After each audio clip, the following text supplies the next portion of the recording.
All eyes remain on the New Haven Green after there were roughly 100 overdoses there earlier this week in the span of just 2 days. The Elm City will get a visit from the White House on Monday to talk about what happened.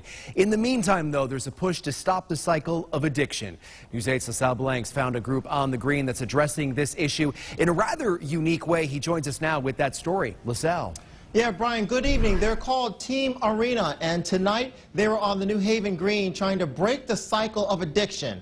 And how they're doing it is truly moving. 3 days after the ugliness on the New Haven Green, tonight, for your glory, remember us. Something uplifting, a prayer group trying to break the cycle of addiction to get people away from drugs. Drug overdoses. No more of our young babies dying in the streets. And towards something stronger. If you heard this message, you felt like this message resonated with you, and you would like to give your life to Jesus Christ, come on, I'm just going to ask that you come up to the front. We talk to the people about Jesus Christ and making a decision for their lives and also how to live a good life. We bring the gospel of Jesus to the streets. They're called the Arena of Intercession Army, Team Arena for short.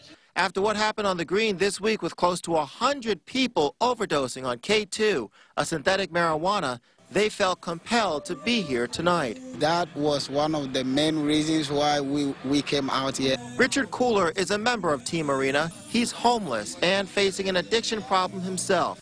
He says he knows more than 20 of the people who overdosed. I couldn't believe what I was seeing. Tragedy. This man who didn't want to be identified says he knows some of those who overdosed too. He says he used Narcan to help some of them. I found friends that were laid out on the green. He also says he helped someone who overdosed last night. His lips were purple, his face was purple. Richard says K2 is a powerful, dangerous, addictive drug. It's bad, but you know what? People love it out here. They love it so much that even after some of them were taken away to the hospital, they came back to the Green to try to get more. Team Arena is reaching out to inspire people to crave a higher power. They can stop the addiction. We pray for them there can be a change if only they are willing to accept Jesus. Now, the White House is getting ready to make a move to look into this crisis. On Monday, President Trump's nominee for federal drug czar will be here in New Haven. Live from News 8 Control, LaSalle Blanks, News 8.